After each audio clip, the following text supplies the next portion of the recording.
Reading by Greg Marguerite. Salvage in Space by Jack Williamson. His planet was the smallest in the solar system, and the loneliest, Thad Allen was thinking as he straightened wearily in the huge, bulging, inflated fabric of his Osprey space armor. Walking awkwardly in the magnetic boots that held him to the black mass of meteoric iron, he mounted a projection and stood motionless, staring moodily away through the vision panels of his bulky helmet into the dark mystery of the void. His welding arc dangled at his belt, the electrodes still glowing red. He had just finished securing to this slowly accumulated mass of iron his most recent find, a meteorite the size of his head.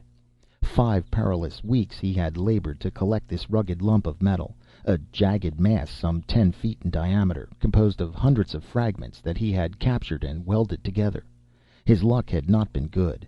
His findings had been heartbreakingly small. The spectroflash analysis had revealed that the contents of the precious metals was disappointingly minute.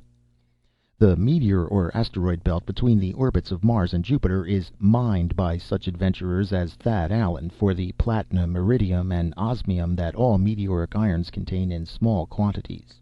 The meteor swarms are supposed by some astronomers to be fragments of a disrupted planet, which, according to Bode's law, should occupy this space. On the other side of this tiny sphere of hard-won treasure, his Millen atomic rocket was sputtering, spurts of hot blue flame jetting from its exhaust. A simple mechanism bolted to the first sizable fragment he had captured. It drove the iron ball through space like a ship. Through the magnetic soles of his insulated boots, Thad could feel the vibration of the iron mass beneath the rocket's regular thrust. The magazine of uranite fuel capsules was nearly empty now, he reflected. He would soon have to turn back toward Mars. Turn back? But how could he, with so slender a reward for his efforts? Meteor mining is expensive. There was his bill at Millen and Helion Mars for uranite and supplies, and the unpaid last installment on his Osprey suit. How could he outfit himself again if he returned with no more metal than this? There were men who averaged 1,000 tons of iron a month. Why couldn't fortune smile on him? He knew men who had made fabulous strikes, who had captured whole planetoids of rich metal. And he knew weary, white-haired men who braved the perils of vacuum and absolute cold and bullet-swift meteors for hard years, who still hoped. But sometime fortune had to smile. And then the picture came to him, a tower of white metal among the low red hills near Helion, a slim, graceful tower of argent, rising in a fragrant garden of flowering Martian shrubs, purple and saffron, and a girl waiting at the silver door. A trim, slender girl in white, with blue eyes and hair richly brown. Thad had seen the white tower many times on his holiday tramps through the hills about Helion. He had even dared to ask if it could be bought, to find that its price was an amount that he might not amass in many years at his perilous profession. But the girl in white was yet only a glorious dream. The strangeness of interplanetary space and the somber mystery of it pressed upon him like an illimitable and deserted ocean. The sun was a tiny white disk on his right, hanging between rosy coronal wings. His native Earth, a bright greenish point suspended in the dark gulf below it. Mars, nearer, smaller, a little ochre speck above the shrunken sun. Above him, below him, in all directions was vastness, blackness, emptiness. Ebon infinity sprinkled with far, cold stars. Thad was alone, utterly alone. No man was visible in all the supernal vastness of space, and no work of man save the few tools of his daring trade and the glittering little rocket bolted to the black iron behind him. It was terrible to think that the nearest human being must be tens of millions of miles away. On his first trips the loneliness had been terrible, unendurable. Now he was becoming accustomed to it. At least he no longer feared that he was going mad. But sometimes Thad shook himself and spoke aloud, his voice ringing hollow in his huge metal helmet. "Brace up, old top. In good company when you're by yourself, as Dad used to say. Be back in Helion in a week or so, anyhow. Look up Dan and Chuck and the rest of the crowd again at Comet's place. What price a friendly boxing match with Mason, or an evening at the Teleview Theater? Fresh air instead of this stale synthetic stuff. Real food in place of these tasteless concentrates. A hot bath instead of greasing yourself. Too dull out here. Life. He broke off, set his jaw. No use thinking about such things, only made it worse. Besides, how did he know that a whirring meteor wasn't going to flash him out before he got back? He drew his right arm out of the bulging sleeve of his suit into its ample interior, found a cigarette in an inside pocket, and lighted it. The smoke swirled about in the helmet, drawn swiftly into the air filters.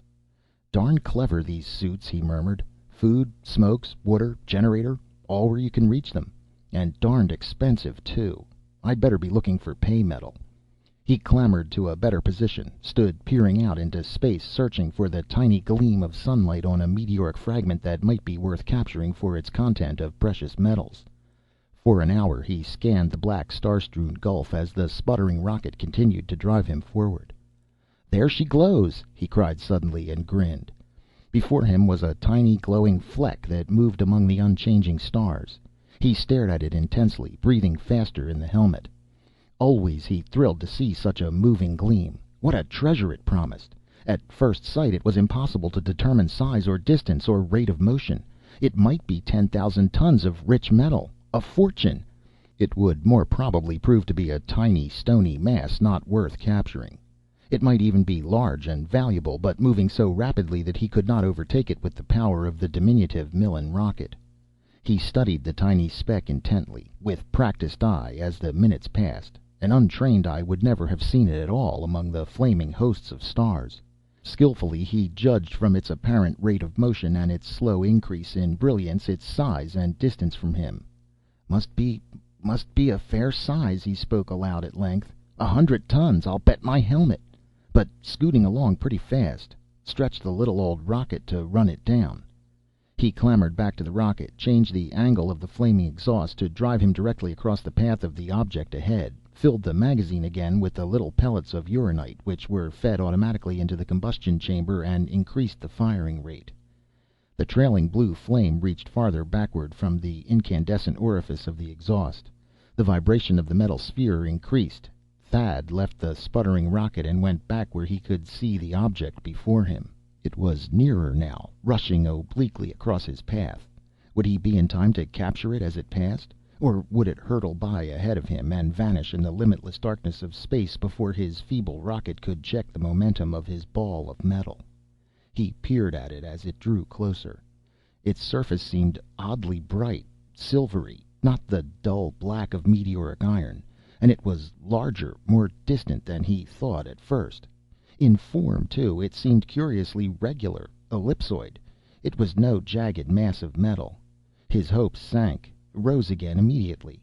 Even if it were not the mass of rich metal for which he had prayed, it might be something as valuable and more interesting. He returned to the rocket, adjusted the angle of the nozzle again, and advanced the firing time slightly, even at the risk of a ruinous explosion.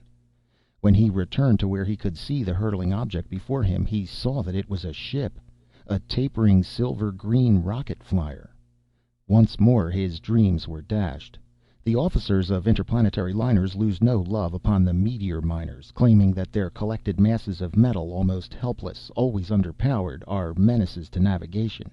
Thad could expect nothing from the ship save a heliographed warning to keep clear. But how came a rocket flyer here in the perilous swarms of the meteor belt? Many a vessel had been destroyed by collision with an asteroid in the days before charted lanes were cleared of drifting metal. The lanes more frequently used between Earth, Mars, Venus, and Mercury were, of course, far inside the orbits of the asteroids, and the few ships returning to Jupiter's moons avoided them by crossing millions of miles above their plane. Could it be that legendary green ship, said once to have mysteriously appeared, sliced up and drawn within her hull several of the primitive ships of that day, and then disappeared forever after in the remote wastes of space? Absurd, of course. He dismissed the idle fancy and examined the ship still more closely. Then he saw that it was turning end over end very slowly. That meant that the gyros were stopped, that it was helpless, drifting, disabled, powerless to avoid hurling meteoric stones. Had it blundered unawares into the belt of swarms? Been struck before the danger was realized? Was it a derelict with all dead upon it? Either the ship's machinery was completely wrecked, Thad knew, or there was no one on watch. for the controls of a modern rocket flyer are so simple and so nearly automatic that a single man at the bridge can keep a vessel upon her course. It might be, he thought, that a meteorite had ripped open the hull, allowing the air to escape so quickly that the entire crew had been asphyxiated before any repairs could be made. But that seemed unlikely, since the ship must have been divided into several compartments by airtight bulkheads. Could the vessel have been deserted for some reason? The crew might have mutinied and left her in the life tubes. She might have been robbed by pirates and set adrift. But with the space lanes policed as they were, piracy and successful mutiny were rare. Thad saw that the flyer's navigation lights were out. He found the heliographic signal mirror at his side, sighted it upon the ship, and worked the mirror rapidly. He waited, repeated the call. There was no response. The vessel was plainly a derelict. Could he board her and take her to Mars? By law, it was his duty to attempt to aid any helpless ship, or at least try to save any endangered lives on her. And the salvage award, if the ship should be deserted and he could bring her safe to port, would be half her value. No mean prize, that. Half the value of a ship and cargo, more than he was apt to earn in years of mining the meteor belt. With new anxiety, he measured the relative motion of the gleaming ship. It was going to pass ahead of him, and very soon. No more time for speculation. It was still uncertain whether it would come near enough so that he could get a line to it. Rapidly, he unslung from his belt the apparatus he used to capture meteors. A powerful electromagnet with a thin, strong wire fastened to it, to be hurled from a helix gun. He set the drum on which the wire was wound upon the metal at his feet, fastened it with its magnetic anchor, wondering if it would stand the terrific strain when the wire tightened. Raising the helix to his shoulder, he trained it upon a point well ahead of the rushing flyer, and stood waiting for the exact moment to press the lever. The slender spindle of the ship was only a mile away now, bright in the sunlight. He could see no break in her polished hull, save for the dark rows of circular ports. She was not by any means completely wrecked. He read the black letters of her name. Red Dragon. The name of her home port below was in smaller letters, but in a moment he made them out. San Francisco. The ship then came from Earth, from the very city where Thad was born. The gleaming hull was near now, only a few hundred yards away, passing. Aiming well ahead of her to allow for her motion, Thad pressed the key that hurled the magnet from the helix. It flung away from him, the wire screaming from the reel behind it. Thad's mass of metal swung on past the ship as he returned to the rocket and stopped its clattering explosions. He watched the tiny black speck of the magnet. It vanished from sight in the darkness of space, appeared again against the white burnished hull of the rocket ship. For a painful instant he thought he had missed. Then he saw that the magnet was fast to the side of the flyer, near the stern. The line tightened. Soon the strain would come upon it, as it checked the momentum of the mass of iron. He set the friction brake. Thad flung himself flat, grasped the wire above the reel. Even if the mass of iron tore itself free, he could hold to the wire and himself reach the ship. He flung past the deserted vessel. Behind it, his lump of iron swung like a pebble in a sling. A cloud of smoke burst from the burned lining of the friction brake in the reel. Then the wire was all out. There was a sudden jerk, and the hard gathered sphere of metal was gone, snapped off into space. Thad clung desperately to the wire, muscles cracking, tortured arms almost drawn from their sockets. Fear flashed over his mind. What if the wire broke and left him floating helpless in space? It held, though, to his relief. He was trailing behind the ship. Eagerly he seized the handle of the reel, began to wind up the mile and a half of thin wire. Half an hour later, Thad's suited figure bumped gently against the shining hull of the rocket. He got to his feet and gazed backward into the starry gulf, where his sphere of iron had long since vanished. Somebody is going to find himself a nice chunk of metal, all welded together and equipped for rocket navigation, he murmured. As for me, well, I've simply got to run this tub to Mars. He walked over the smooth, refulgent hull, held to it by magnetic soles. Nowhere was it broken, though he found scars where small meteoric particles had scratched the brilliant polish. So, no meteor had wrecked the ship. What, then, was the matter? Soon he would know. The Red Dragon was not large, 130 feet long, Thad estimated, with a beam of 25 feet. But her trim lines bespoke design recent and good. The double ring of black projecting rockets at the stern told of unusual speed.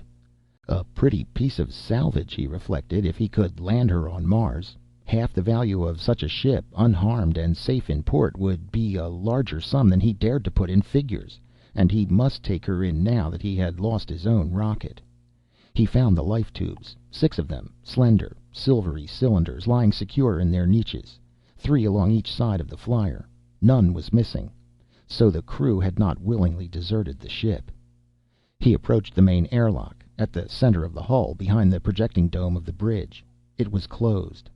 A glance at the dials told him there was full air pressure within it. It had, then, last been used to enter the rocket, not leave it. Thad opened the exhaust valve, let the air hiss from the chamber of the lock. The huge door swung open in response to his hand upon the wheel, and he entered the cylindrical chamber. In a moment the door was closed behind him. Air was hissing into the lock again. He started to open the faceplate of his helmet, longing for a breath of air that did not smell of sweat and stale tobacco smoke, as that in his suit always did, despite the best chemical purifiers. Then he hesitated. Perhaps some deadly gas from the combustion chambers. Thad opened the inner valve and came upon the upper deck of the vessel. A floor ran the full length of the ship, broken with hatches and companionways that gave to the rocket rooms, cargo holds, and quarters for crew and passengers below. There was an enclosed ladder that led to bridge and navigating rooms in the dome above. The hull formed an arched roof over it. The deck was deserted, lit only by 3 dim blue globes hanging from the curved roof.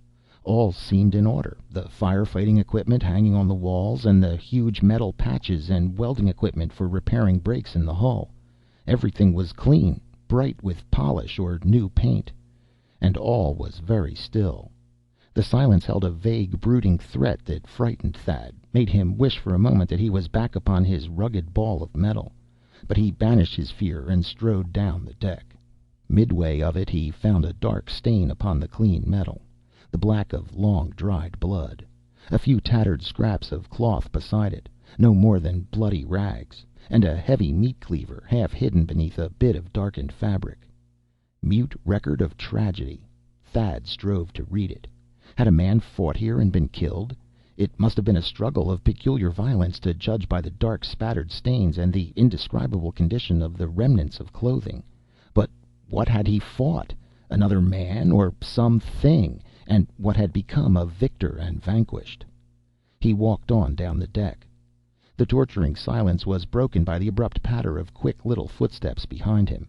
He turned quickly, nervously, with a hand going instinctively to his welding arc, which he knew would make a fairly effective weapon. It was merely a dog, a little dog, a yellow, nondescript, pathetically delighted dog. With a sharp, eager bark it leaped up at Thad, pawing at his armor and licking it, standing on its hind legs and reaching toward the visor of his helmet. It was very thin, as if from long starvation. Both ears were ragged and bloody, and there was a long, unhealed scratch across the shoulder, somewhat inflamed, but not a serious wound. The bright, eager eyes were alight with joy, but Thad thought he saw fear in them, and even through the stiff fabric of the Osprey suit he felt that the dog was trembling. Suddenly, with a low whine, it shrank close to his side, and another sound reached Thad's ears. A cry, weird and harrowing beyond telling. A scream so thin and so high that it roughened his skin, so keenly shrill that it tortured his nerves. A sound of that peculiar frequency that is more agonizing than any bodily pain. When silence came again, Thad was standing with his back against the wall, the welding arc in his hand. His face was cold with sweat, and a queer chill pricked up and down his spine. The yellow dog crouched whimpering against his legs. Ominous, threatening stillness filled the ship again, disturbed only by the whimpers and frightened growls of the dog. Trying to calm his overwrought nerves, Thad listened, strained his ears. He could hear nothing, and he had no idea from which direction the terrifying sound had come. A strange cry. Thad knew it had been born in no human throat, nor in the throat of any animal he knew. It had carried an alien note that overcame him with instinctive fear and horror. What had voiced it? Was the ship haunted by some dread entity? For many minutes Thad stood upon the deck, waiting, tensely grasping the welding tool, but the nerve-shattering scream did not come again, nor any other sound. The yellow dog seemed half to forget its fear. It leaped up at his face again with another short little bark. The air must be good, he thought, if the dog could live in it. He unscrewed the faceplate of his helmet and lifted it. The air that struck his face was cool and clean. He breathed deeply, gratefully, and at first he did not notice the strange odor upon it, a curious, unpleasant scent, earthly, almost fetid, unfamiliar. The dog kept leaping up, whining. "Hungry, boy?" Thad whispered. He fumbled in the bulky inside pockets of his suit, found a slab of concentrated food, and tossed it out through the opened panel. The dog sprang upon it, wolfed it eagerly, and came back to his side. Thad set at once about exploring the ship. First he ascended the ladder to the bridge. A metal dome covered it, studded with transparent ports. Charts and instruments were in order, and the room was vacant, heavy with the fatal silence of the ship. Thad had no expert's knowledge of the flyer's mechanism, but he had studied interplanetary navigation to qualify for his license to carry masses of metal under rocket power through the space lanes and into planetary atmospheres. He was sure he could manage the ship if its mechanism were in good order, though he was uncertain of his ability to make any considerable repairs. To his relief, a scrutiny of the dials revealed nothing wrong. He started the gyro motors, got the great wheels to spinning, and thus stopped the slow end-over-end turning of the flyer. Then he went to the rocket controls, warmed 3 of the tubes, and set them to firing. The vessel answered readily to her helm. In a few minutes he had the red fleck of Mars over the bow.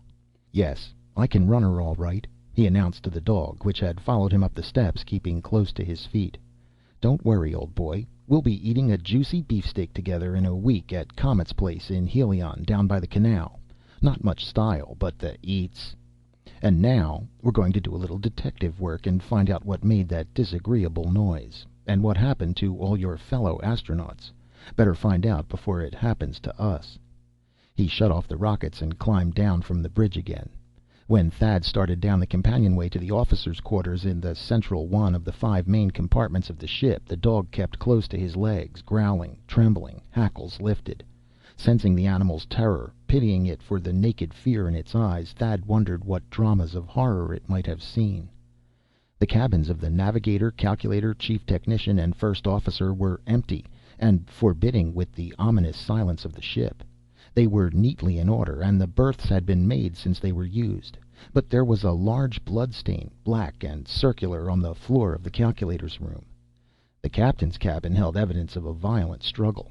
The door had been broken in, its fragments with pieces of broken furniture, books, covers from the berth, and 3 service pistols were scattered about in indescribable confusion, all stained with blood. Among the frightful debris, Thad found several scraps of clothing, of dissimilar fabrics. The guns were empty. Attempting to reconstruct the action of the tragedy from those grim clues, he imagined that the 5 officers, aware of some peril, had gathered here, fought, and died. The dog refused to enter the room. It stood at the door, looking anxiously after him, trembling and whimpering pitifully. Several times it sniffed the air and drew back, snarling. Thad thought that the unpleasant earthly odor he had noticed upon opening the faceplate of his helmet was stronger here. After a few minutes of searching through the wildly disordered room, he found the ship's log, or its remains. Many pages had been torn from the book, and the remainder, soaked with blood, formed a stiff black mass. Only one legible entry did he find, that on a page torn from the book, which somehow had escaped destruction. Dated 5 months before, it gave the position of the vessel and her bearings. She was then just outside Jupiter's orbit, earthward bound, and concluded with a remark of sinister implications. "Another man gone this morning. Sims, assistant technician. A fine workman. O'Dean swears he heard something moving on the deck. Cook thinks some of the doctor's stuffed monstrosities have come to life. Ridiculous, of course, but what is one to think?" Pondering the significance of those few lines, Thad climbed back to the deck. Was the ship haunted by some weird death that had seized the crew, man by man, mysteriously? That was the obvious implication, and if the flyer had been still outside Jupiter's orbit when those words were written, it must have been weeks before the end. A lurking, invisible death. The scream he had heard. He descended into the forecastle and came upon another such silent record of frightful carnage as he had found in the captain's cabin. Dried blood, scraps of cloth, knives, and other weapons. A fearful question was beginning to obsess him. What had become of the bodies of those who must have died in these conflicts? He dared not think the answer. Gripping the welding arc, Thad approached the after hatch giving to the cargo hold. Trepidation almost overpowered him, but he was determined to find the sinister menace of the ship before it found him. The dog whimpered, hung back, and finally deserted him, contributing nothing to his peace of mind. The hold proved to be dark, an indefinite black space, oppressive with the terrible silence of the flyer. The air within it bore still more strongly the unpleasant fetor. Thad hesitated on the steps. The hold was not inviting. But at the thought that he must sleep unguarded while taking the flyer to Mars, his resolution returned. The uncertainty, the constant fear would be unendurable. He climbed on down, feeling for the light button. He found it. As his feet touched the floor, blue light flooded the hold. It was filled with monstrous things, colossal creatures such as nothing that ever lived upon the earth, like nothing known in the jungles of Venus or the deserts of Mars, or anything that has been found upon Jupiter's moons. They were monsters, remotely resembling insects or crustaceans, but as large as horses or elephants. Creatures upreared upon strange limbs, armed with hideously fanged jaws, cruel talons, frightful saw-toothed snouts, and glittering scales, red and yellow and green. They leered at him with phosphorescent eyes, yellow and purple. They cast grotesquely gigantic shadows in the blue light. A cold shock of horror started along Thad's spine at the sight of those incredible nightmare things.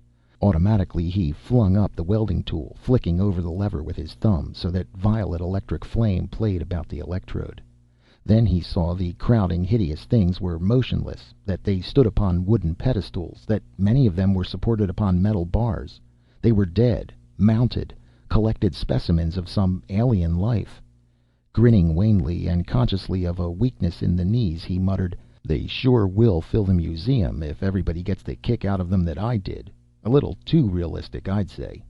Guess these are the stuffed monstrosities mentioned in the page out of the log. No wonder the cook was afraid of them. Some of them do look hellishly alive." He started across the hold, shrinking involuntarily from the armored enormities that seemed crouching to spring at him, motionless eyes staring. So at the end of the long space, he found the treasure. Glittering in the blue light, it looked unreal, incredible, a dazzling dream.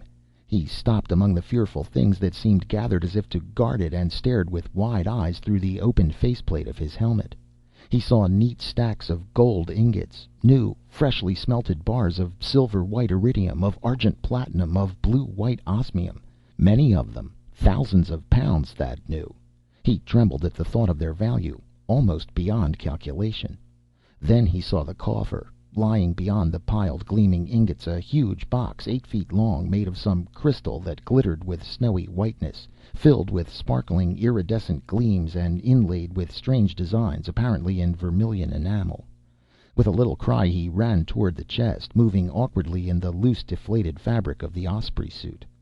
Beside the coffer on the floor of the hold was literally a mountain of flame-blazing gems, heaped as if they had been carelessly dumped from it. Cut diamonds, incredibly gigantic monster emeralds, sapphires, rubies, and strange stones that Thad didn't recognize. And Thad gasped with horror when he looked at the designs of the vermilion inlay in the white gleaming crystal. Weird forms, shapes of creatures somewhat like gigantic spiders and more unlike them. Demonic things, wickedly fanged, jaws slavering, executed with masterly skill that made them seem living, menacing, secretly gloating. Thad stared at them for long minutes, fascinated almost hypnotically. 3 times he approached the chest to lift the lid and find what it held, and 3 times the unutterable horror of those crimson images thrust him back shuddering. "Nothing but pictures," he muttered hoarsely. A 4th time he advanced, trembling, and seized the lid of the coffer. Heavy, massive, it was fashioned also of glistening white crystal, and inlaid in crimson with weirdly hideous figures. Great hinges of white platinum held it on the farther side. It was fastened with a simple heavy hasp of the precious metal. Hands quivering, Thad snapped back the hasp, lifted the lid. New treasure in the chest would not have surprised him. He was prepared to meet dazzling wonders of gems or priceless metal. Nor would he have been astonished at some weird creature, such as one of those whose likenesses were inlaid in the crystal. But what he saw made him drop the massive lid. A woman lay in the chest, motionless, in white. In a moment he raised the lid again, examined the still form more closely. The woman had been young. The features were regular, good to look upon. The eyes were closed. The white face appeared very peaceful. Save for the extreme cadaverous pallor, there was no mark of death. With a fancy that the body might be miraculously living, sleeping, Thad thrust an arm out through the open panel of his suit and touched a slender, bare white arm. It was stiff, very cold. The still pallid face was framed in fine brown hair. The fair small hands were crossed upon the breast over the simple white garment. A queer ache came into his heart. Something made him think of a white tower in the red hills near Helion, and a girl waiting in its fragrant garden of saffron and purple. A girl like this. The body lay upon a bed of blazing jewels. It appeared, Thad thought, as if the pile of gems upon the floor had been hastily scraped from the coffer to make room for the quiet form. He wondered how long it had lain there. It looked as if it might have been living but minutes before. Some preservative.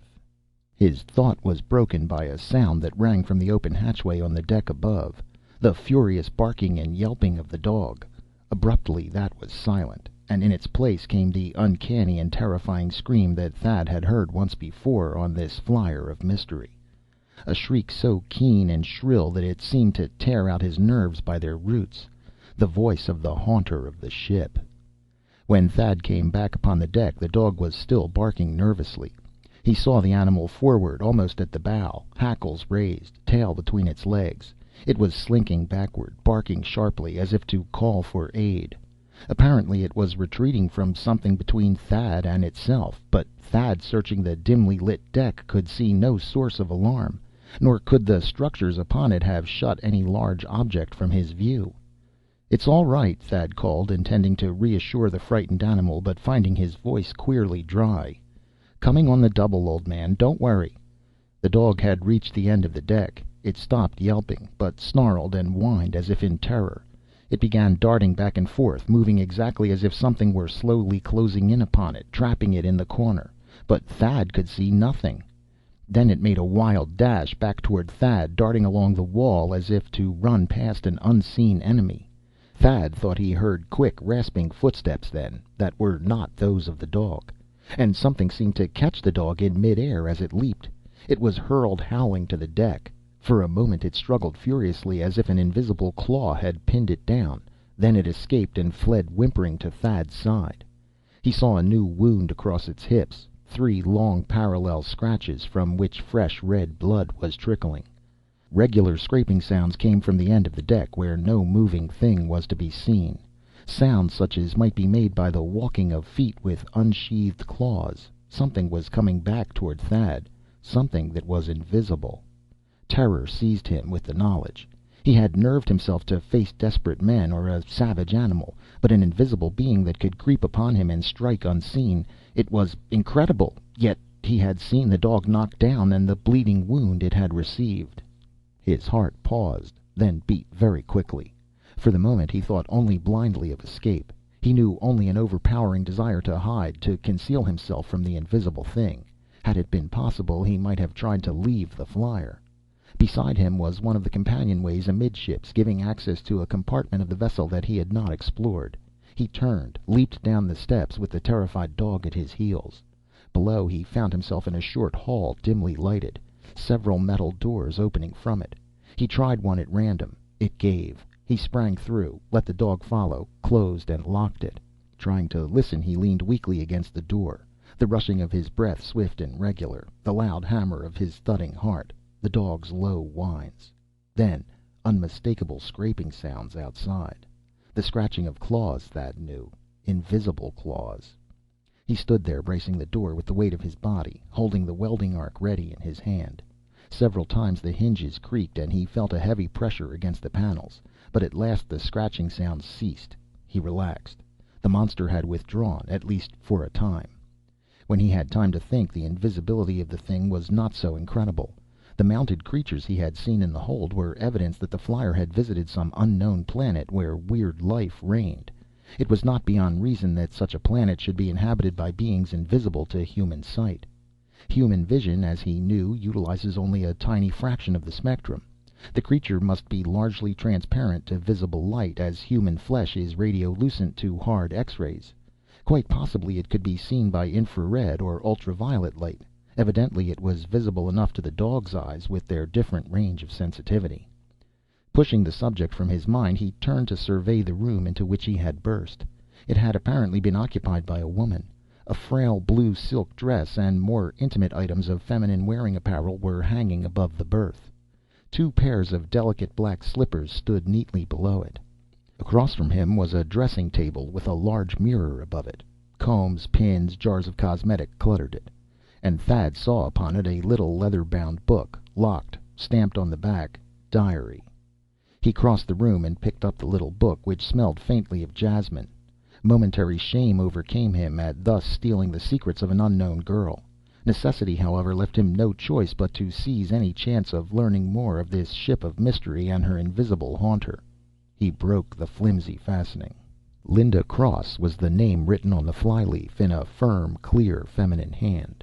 On the next page was the photograph, in color, of a girl, the brown-haired girl whose body Thad had discovered in the crystal coffer in the hold. Her eyes, he saw, had been blue. He thought she looked very lovely, like the waiting girl in his old dream of the silver tower in the Red Hills by Helion. The diary, it appeared, had not been kept very devotedly. Most of the pages were blank. One of the first entries, dated a year and a half before, told of a party that Linda had attended in San Francisco, and of her refusal to dance with a certain man referred to as Benny, because he had been unpleasantly insistent about wanting to marry her. It ended: "Dad said tonight that we're going off in the Dragon again, all the way to Uranus, if the new fuel works as he expects. What a lark, to explore a few new worlds of our own. Dad says one of Uranus's moons is as large as Mercury, and Benny won't be proposing again soon." Turning on, Thad found other scattered entries, some of them dealing with the preparation for the voyage, the start from San Francisco, and a huge bunch of flowers from Benny. The long months of the trip through space, out past the orbit of Mars, above the meteor belt, across Jupiter's orbit, beyond the track of Saturn, which was the farthest point that rocket explorers had previously reached, and on to Uranus, where they could not land because of the unstable surface. The remainder of the entries Thad found less frequent, shorter, bearing the mark of excitement: landing upon Titania, the third and largest satellite of Uranus; unearthly forests sheltering strange and monstrous life; the hunting of weird creatures, and mounting them for museum specimens. Then the discovery of a ruined city, whose remains indicated that it had been built by a lost race of intelligent spider-like things; the finding of a temple whose walls were of precious metals, containing a crystal chest filled with wondrous gems; the smelting of the metal into convenient ingots, and the transfer of the treasure to the hold. The first sinister note there entered the diary: "Some of the men say we shouldn't have disturbed the temple, think it will bring us bad luck." Rubbish, of course, but one man did vanish while they were smelting the gold. Poor Mr. Tom James. I suppose he ventured away from the rest, and something caught him. The few entries that followed were shorter, and showed increasing nervous tension. They recorded the departure from Titania, made almost as soon as the treasure was loaded. The last was made several weeks later. A dozen men had vanished from the crew, leaving only gouts of blood to hint the manner of their going. The last entry ran: "Dad says I'm to stay in here today. Old dear, he's afraid the thing will get me, whatever it is. It's really serious. 2 men taken from their berths last night, and not a trace. Some of them think it's a curse on the treasure. One of them swears he saw Dad's stuffed specimens moving about in the hold. Some terrible thing must have slipped aboard the flyer out of the jungle. That's what Dad and the captain think. Queer they can't find it. They've searched all over. Well." Musing and regretful, Thad turned back for another look at the smiling girl in the photograph. What a tragedy her death had been. Reading the diary had made him like her balance and humor, her quiet affection for Dad, the calm courage with which she seemed to have faced the creeping, lurking death that darkened the ship with its unescapable shadow. How had her body come to be in the coffer, he wondered, when all the others were gone? It had shown no marks of violence. She must have died of fear. No, her face had seemed too calm and peaceful for that. Had she chosen easy death by some poison rather than that other dreadful fate? Had her body been put in the chest to protect it, and the poison arrested decomposition? Thad was still studying the picture thoughtfully and sadly when the dog, which had been silent, suddenly growled again, and retreated from the door toward the corner of the room. The invisible monster had returned. Thad heard its claws scratching across the door again, and he heard another dreadful sound. Not the long, shrill scream that had so grated on his nerves before, but a short, sharp coughing or barking, a series of shrill, indescribable notes that could have been made by no beast he knew. The decision to open the door cost a huge effort on Thad's will. For hours he had waited, thinking desperately, and the thing outside of the door had waited as patiently, scratching upon it from time to time, uttering those dreadful, shrill, coughing cries. Sooner or later he would have to face the monster. Even if he could escape from the room and avoid it for a time, he would have to meet it in the end, and it might creep upon him while he slept. To be sure, the issue of the combat was extremely doubtful. The monster, apparently, had succeeded in killing every man upon the flyer, even though some of them had been armed. It must be large and very ferocious. But Thad was not without hope. He still wore his osprey suit. The heavy fabric, made of metal wires impregnated with a tough, elastic composition, should afford considerable protection against the thing. The welding arc, intended to fuse refractive meteoric iron, would be no mean weapon at close quarters. And the quarters would be close.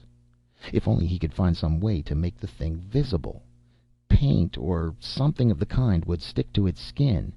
His eyes, searching the room, caught the jar of face powder on the dressing table. Dash that over it. It ought to stick enough to make the outline visible. So at last, holding the powder ready in one hand, he waited until a time when the pressure upon the door had just relaxed, and he knew the monster was waiting outside. Swiftly he opened the door.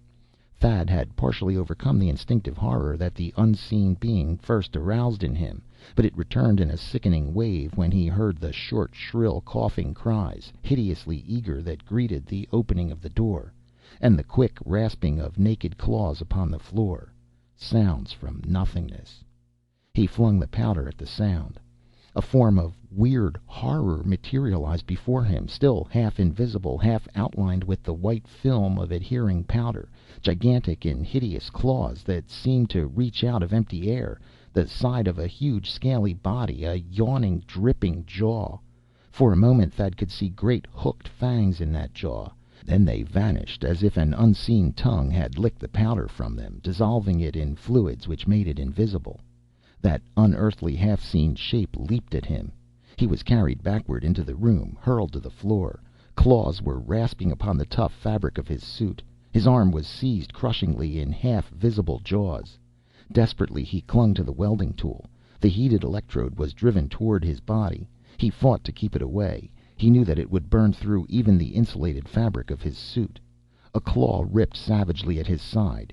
He heard the sharp, rending sound as the tough fabric of his suit was torn, and felt a thin pencil of pain drawn along his body where the claw cut his skin. Suddenly the suit was full of the earthly fetor of the monster's body, nauseatingly intense. Thad gasped, tried to hold his breath, and thrust upward hard with the incandescent electrode. He felt warm blood trickling from the wound. A numbing blow struck his arm. The welding tool was carried from his hand, flung to the other side of the room. It clattered to the floor, and then a heavy weight came upon his chest, forcing the breath from his lungs. The monster stood upon his body and clawed at him. Thad squirmed furiously. He kicked out with his feet, encountering a great hard body. Futilely he beat and thrust with his arms against the pillar-like limb. His body was being mauled, bruised beneath the thick fabric. He heard it tear again along his right thigh, but he felt no pain and thought the claws had not reached the skin. It was the yellow dog that gave him the chance to recover the weapon. The animal had been running back and forth in the opposite end of the room, fairly howling in excitement and terror. Now, with the mad courage of desperation, it leaped recklessly at the monster. A mighty, dimly seen claw caught it, hurled it back across the room. It lay still, broken, whimpering. For a moment the thing had lifted its weight from Thad's body, and Thad slipped quickly from beneath it, flung himself across the room, snatched up the welding tool. In an instant the creature was upon him again, but he met it with the incandescent electrode. He was crouched in a corner now, where it could come at him from only one direction. Its claws still slashed at him ferociously, but he was able to cling to the weapon and meet each onslaught with hot metal. Gradually its mad attacks weakened. Then one of his blind, thrusting blows seemed to burn into a vital organ. A terrible, choking, strangling sound came from the air, and he heard the thrashing struggles of wild convulsions. At last all was quiet. He prodded the thing again and again with an electrode, and it did not move. It was dead. The creature's body was so heavy that Thad had to return to the bridge and shut off the current in the gravity plates along the keel before he could move it. He dragged it to the lock through which he had entered the flyer and consigned it to space. 5 days later, Thad brought the Red Dragon into the atmosphere of Mars. A puzzled pilot came aboard in response to his signals and docked the flyer safely at Helion. Thad went down into the hold again with the astonished port authorities who had come aboard to inspect the vessel. Again he passed among the grotesque and outrageous monsters in the hold, leading the gasping officers. While they marveled at the treasure, he lifted the weirdly embellished lid of the coffer of white crystal and looked once more upon the still form of the girl within it. Pity stirred him. An ache came to his throat. Linda Cross, so quiet and cold and white, and yet so lovely. How terrible her last days of life must have been, with doom shadowing the vessel, and with the men vanishing mysteriously one by one. Terrible, until she had sought the security of death. Strangely, Thad felt no great elation at the thought that half the incalculable treasure about him was now safely his own, as the award of salvage. If only the girl were still living. He felt a poignantly keen desire to hear her voice. Thad found the note when they started to lift her from the chest. A hasty scrawl, it lay beneath her head among glittering gems. "This woman is not dead. Please have her given skilled medical attention as soon as possible. She lies in a state of suspended animation induced by the injection of 50 minims of Zeranel. She is my daughter, Linda Cross, and my sole heir. I entreat the finders of this to have care given her, and to keep in trust for her such part of the treasure on this ship as may remain after the payment of salvage or other claims. Sometime she will wake, perhaps in a year, perhaps in 100. The purity of my drugs is uncertain, and the injection was made hastily, so I do not know the exact time that must elapse. If this is found, it will be because the lurking thing upon the ship has destroyed me and all of my men. Please do not fail me. Signed, Levrington Cross." Thad bought the white tower of his dreams, slim and graceful in its Martian garden of saffron and purple among the low ochre hills beside Helion. He carried the sleeping girl through the silver door where the girl of his dreams had waited, and set the coffer in a great vaulted chamber. Many times each day he came into the room where she lay, to look into her pallid face and feel her cold wrist. He kept a nurse in attendance, and had a physician called daily. A long Martian year went by. Looking in his mirror one day, Thad saw little wrinkles about his eyes. He realized that the nervous strain and anxiety of waiting was aging him, and it might be 100 years, he remembered, before Linda Cross came from beneath the drug's influence. He wondered if he should grow old and infirm while Linda lay still young and beautiful and unchanged in her sleep, if she might awake after long years and see in him only a feeble old man. And he knew that he would not be sorry he had waited, even if he should die before she revived. On the next day the nurse called him into the room where Linda lay. He was bending over her when she opened her eyes. They were blue, glorious. A long time she looked up at him, first in fearful wonder, then with confidence and dawning understanding, and at last she smiled. End of Salvage in Space by Jack Williamson.